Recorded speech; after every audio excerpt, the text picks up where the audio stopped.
Muchas gracias, Esther. Muchas gracias también por tu precisión horaria. Y vamos, en tercer lugar, con la exposición sobre la visión de la abogacía sobre las reformas que afectan a la ley de la jurisdicción contencioso administrativa, que va a exponer el letrado en ejercicio don José del Río Miera. Don José del Río Miera es abogado en ejercicio de larga experiencia, que ya ha rebasado los 35 años, según él me ha dicho personalmente.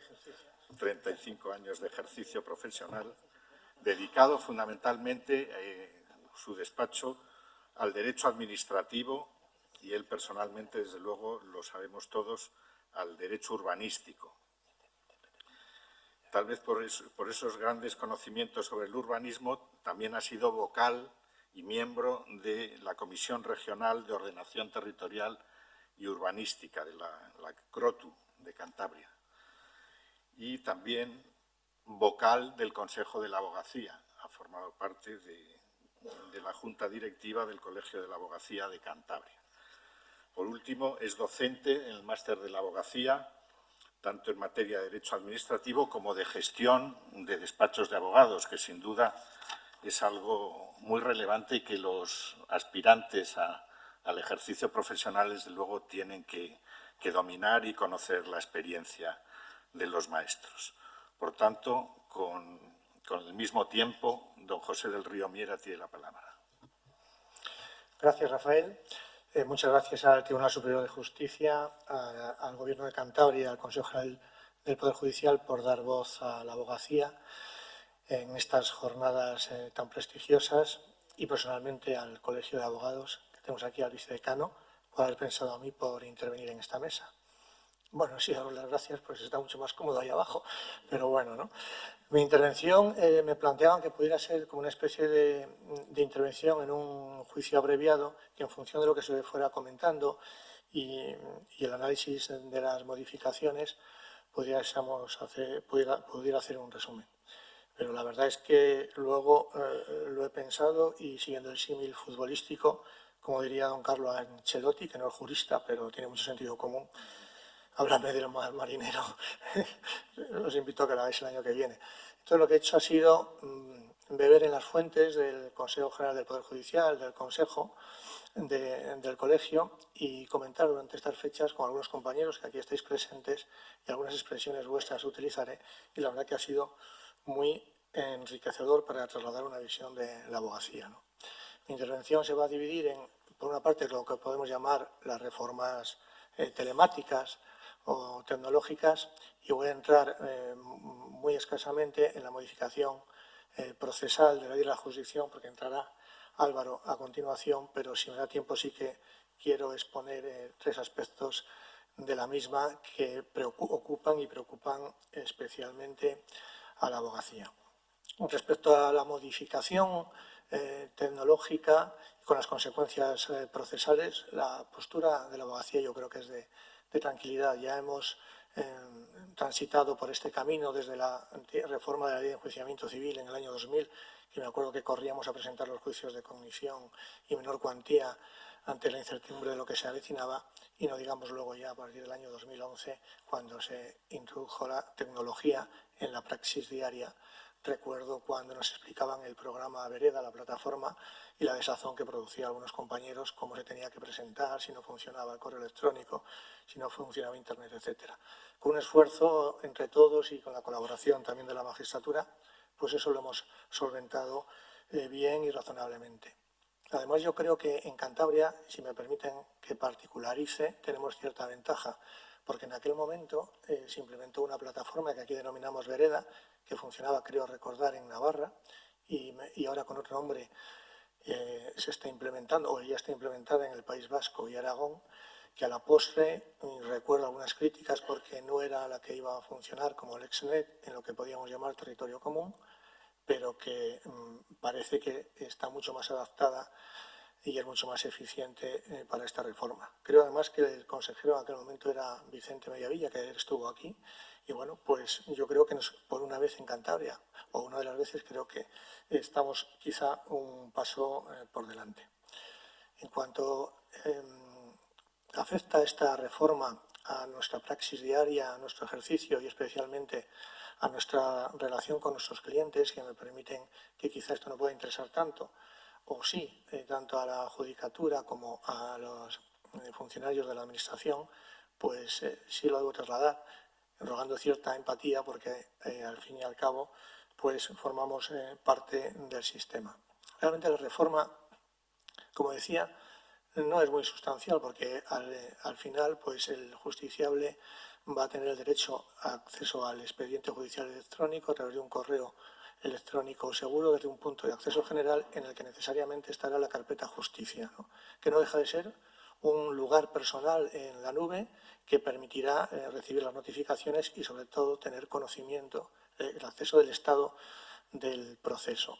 No sabemos todavía en este momento, al menos yo no, y por lo que he preguntado, si ese acceso va a ser total a los autos, que yo todavía utilizo esa expresión, o simplemente las notificaciones de los mismos y aquellos datos que permitan conocer el estado del expediente.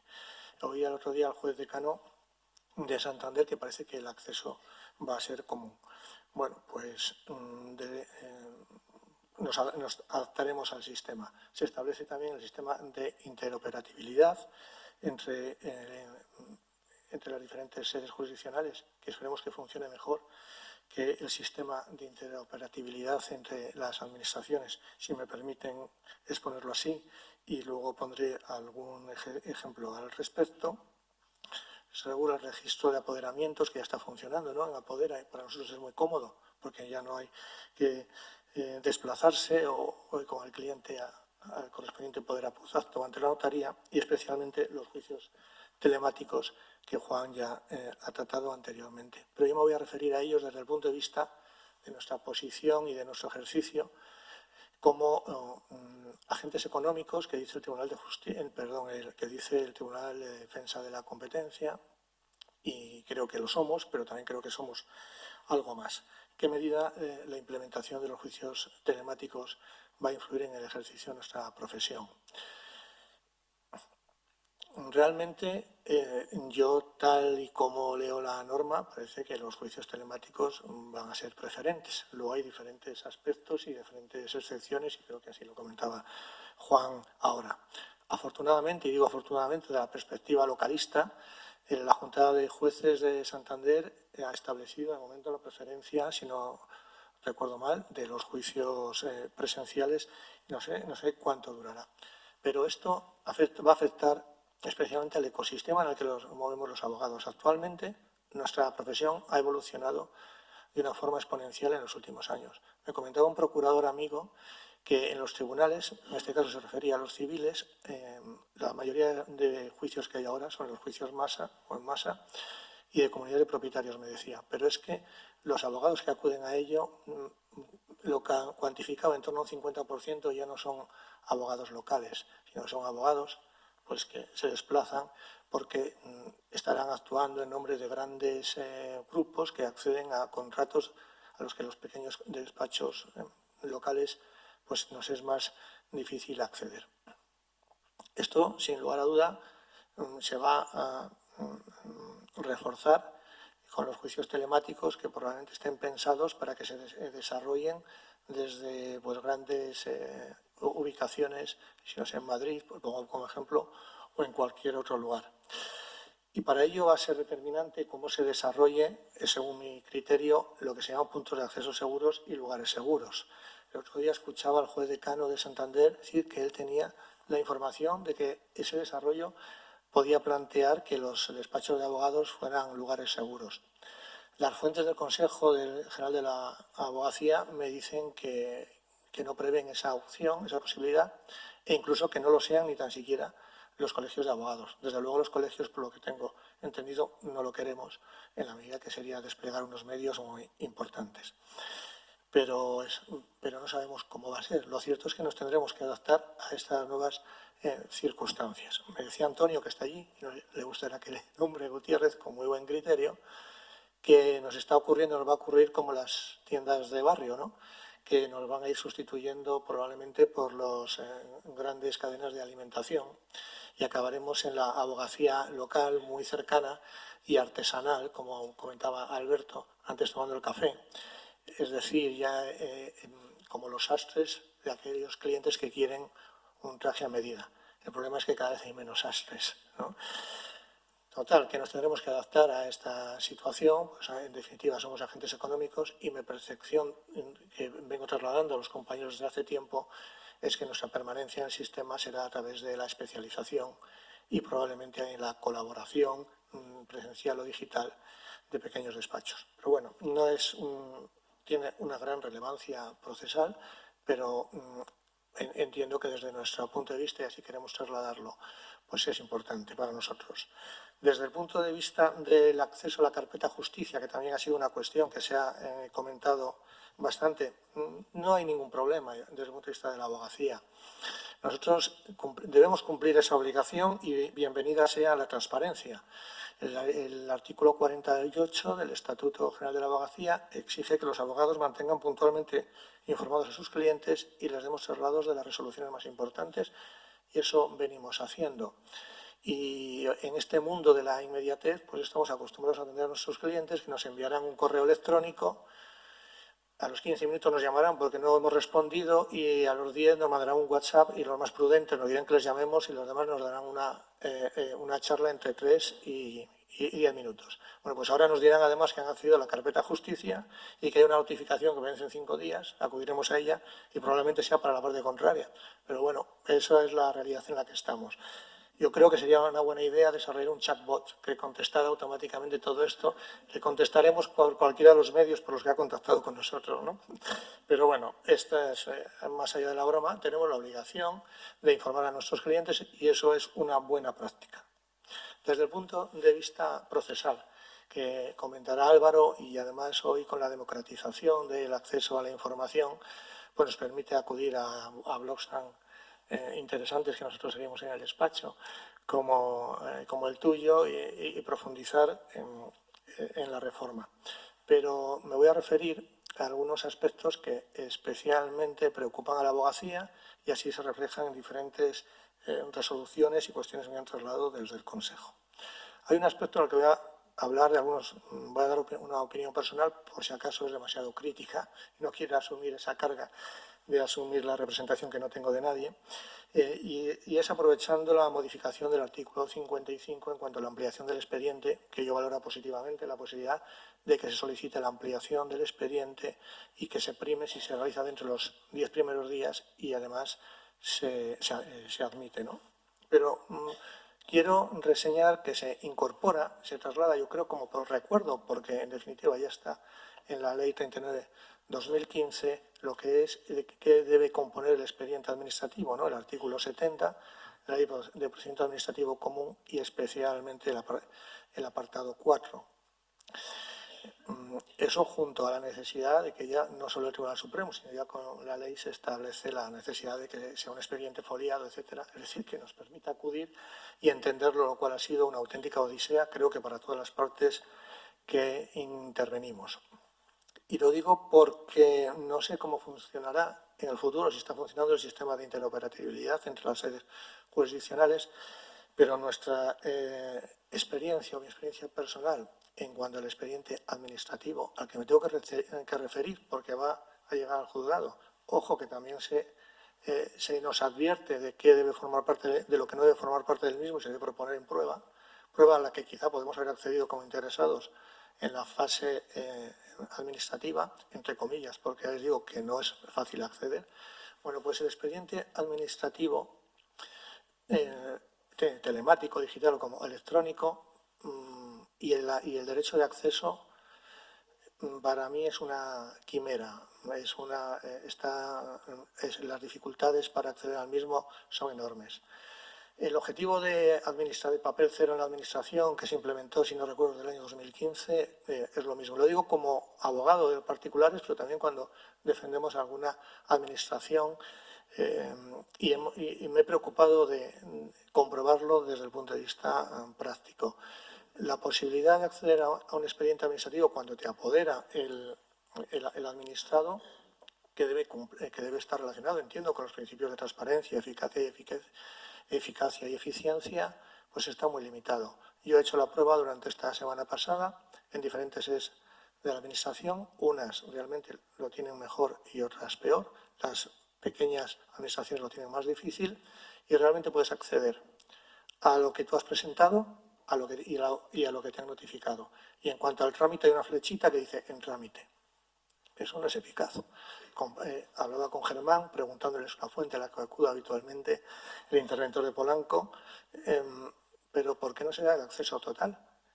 Tenemos la Ley de Protección de Datos, que es ese gran cajón desastre, puede haber problemas de patentes, otra serie de derechos que hay que preservar, pero sería mucho más eficiente y eficaz. Yo cuando me apoderan para tramitar una licencia de obra, me interesa saber si lo ha informado el jurídico, si está en el servicio de bomberos, si está en el servicio de arquitectura o en qué servicio está. Y si hay un informe que dice que tiene errores, pues cuanto antes lo veamos lo podemos subsanar. Eso no ocurre. En la realidad de la praxis del día a día no ocurre. Y esto me lleva a una reflexión, una conclusión muy crítica en cuanto a la eficacia y eficiencia de la Administración. Y no es una cuestión de personas. Yo soy de la primera promoción de Derecho de Cantabria. Tuve la suerte de tener como profesores a César Tolosa y a don Luis Martín. Y probablemente las personas con mejor expediente y más brillantes forman parte de la función pública y son altos funcionarios. No es una cuestión de personas, es un problema del sistema. Y yo puedo presumir de poca experiencia, o en alguna bastante, pero desde lo que puedo, desde luego, dar conocimiento es de la relación diaria con la Administración para intentar que los expedientes, sobre todo los expedientes urbanísticos, progresen y y se resuelvan en un plazo razonable. Debemos replantearnos nuestra Administración española, a mi juicio, profundamente. Sí, en el debate yo tengo mis ideas y las causas, pero no voy a entrar en ello porque bastante comento al respecto. Pero tenemos que ser muchísimo más eficientes y además está íntimamente relacionada con unos vasos comunicantes con otro sistema, que es el sistema al margen de la Administración, que ya es un sistema global. Por ejemplo, en la materia urbanística, que también conoces perfectamente, nosotros se rige por el hito. Es decir, hay que cumplir una serie de hitos y si se cumplen esos hitos tiene consecuencias jerárquicas.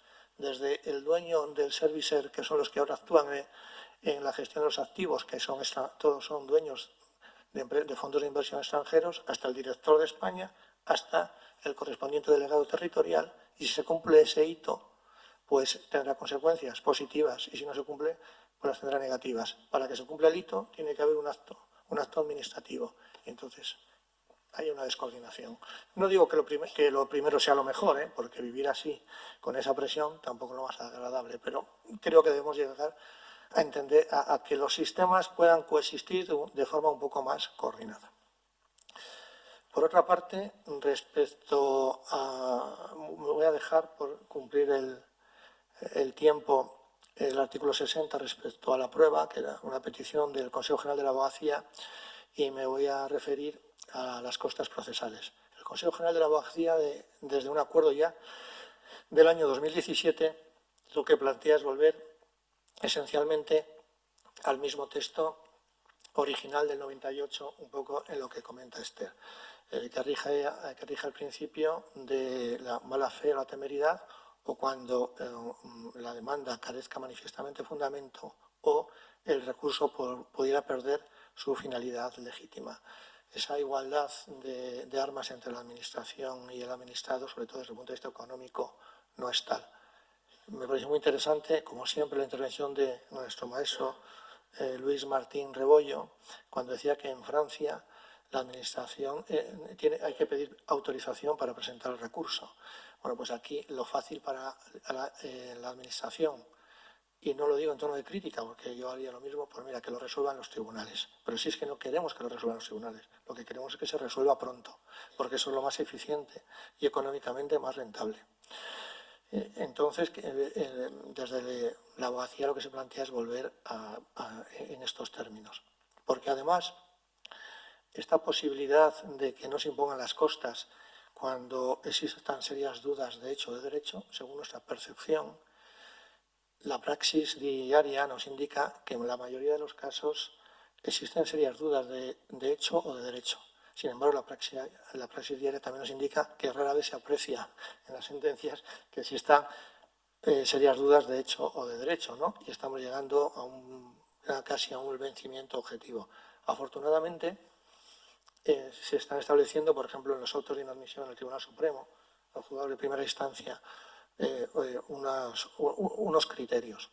Pero es que la segunda demanda, el segundo planteamiento que se realiza desde la abogacía es la necesidad de que exista un baremo, de que exista algo a lo que podamos referirnos, tanto los abogados como yo entiendo que la judicatura.